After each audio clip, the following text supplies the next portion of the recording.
Good morning once again. Mike here, your host in Mix TV.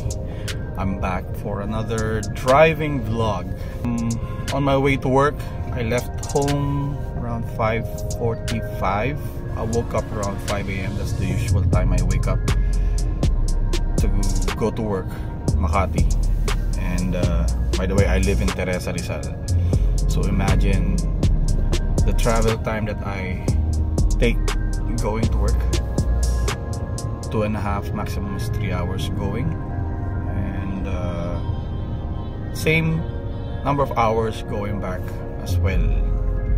Umalis ako ng bahay, hindi pa ako nakakapag-breakfast, so obviously I will have my breakfast in the car, coffee and sandwich. Yan. So, pero I don't take my coffee early in the travel. I drink my coffee pag malapit na ako, kunwari nasa BGC na, kasi I have a very small bladder and ayoko, ang hirap ng feeling na yung you're caught in traffic and then you need to like pee. It happened to me several times. Started working in Ayala for this company of mine, and I didn't know how long the traffic was or the travel was. So every time I drive to office, I didn't know which part of the destination is heavy in traffic, and day by day, every time I go to work, I would find out which way is the longest. And apparently the Ortigas extension is the most terrible way to go. May stuck ka doon, literally not moving. Somewhere after Cainta, going to the bridge towards Ortigas, that is almost a standstill. Doon ako lagi naiipit, and ako ginawin, and my car is the air conditioning is on, and then I would have coffee early in the travel. So ayun, puno agad yung bladder ko. Hirap na hirap ako. So I'm caught in traffic, and then I needed to had to look for a gas station or something like that na pwede ko ma-relieve sa sarili ko.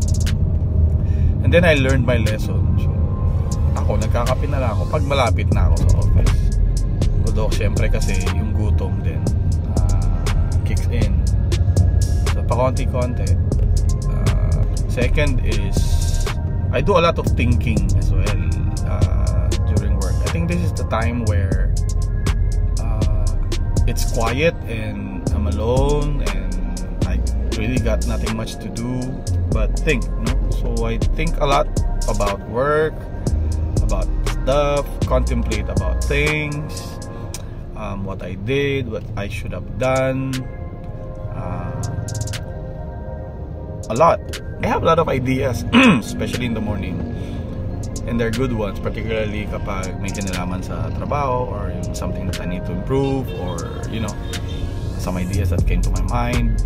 Pero some other things, alam mo yun, they just lingered from yesterday that I was overthinking, na most of the times is about work. Tulad ngayon, may mga bagay na that I need to do. So naiisip ko na rin siya today, as in right now, no? Kaso nag-vlog ako, so baka mawala. Ayan, tapos siyempre contemplate about life, about the things that I do. You know, I play a lot of basketball. Sa kondisyon, natapos lahat ng liga ko, na-eliminate kami early on. Hindi man lang na-eliminate sa semi, so maaga na pahinga. And my upcoming leagues end of September or October, so I'm gearing up for a bunch of liga ulit. Saturday, Sundays, there's also Monday and Wednesdays and Fridays. So Tuesday, Thursday medyo naglilo kasi medyo conflict sa schedule. I was thinking of venturing into some business. I'm still thinking about it, and we already had initial discussions about it. Of course, may mga apprehensions pa rin, siyempre. Hindi dapat tayo magmadali sa mga ganyang bagay. Kasi honestly speaking, I've been burned several times. Invested in the wrong business. I lost money actually.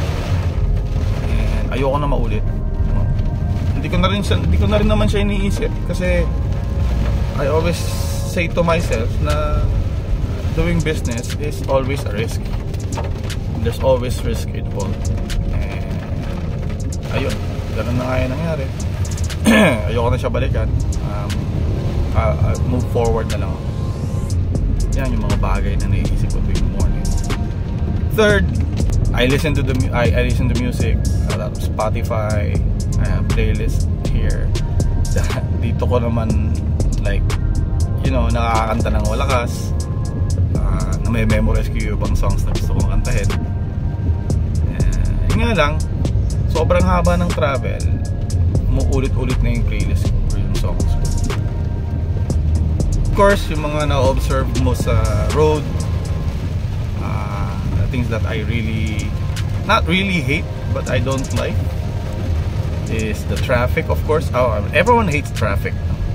But traffic caused by motorcycles, by tricycles, yun yung medyo nakaka-irita talaga. Kasi singit sila ng singit. Even the tricycles, akala siguro nila motor pa rin sila, hindi nila alam meron silang cab. Yun, doon ako na naiirita in the morning. Sisingit-singit, tapos ang dami nilang motor.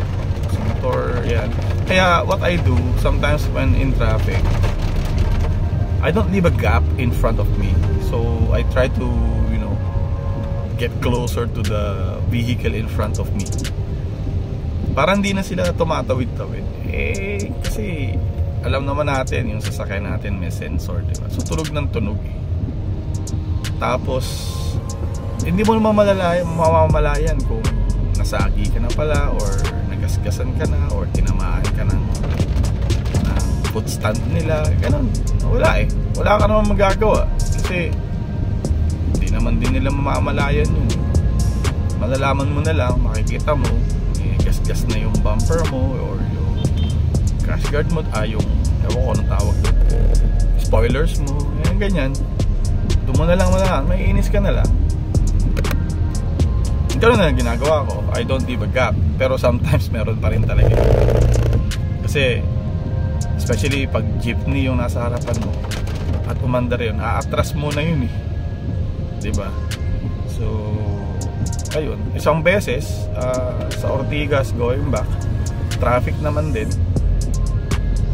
puminto, of course traffic, no? So I was not really close to the car in front of me. So no, when it's moving, well, it's not moving yet, no? This car started backing down. Umaatras siya, hindi ko alam kung bakit. Ba't siya umaatras? So busina ako ng busina. Hindi niya ata na handbrake yung kotse niya. Maliit lang naman siya na car.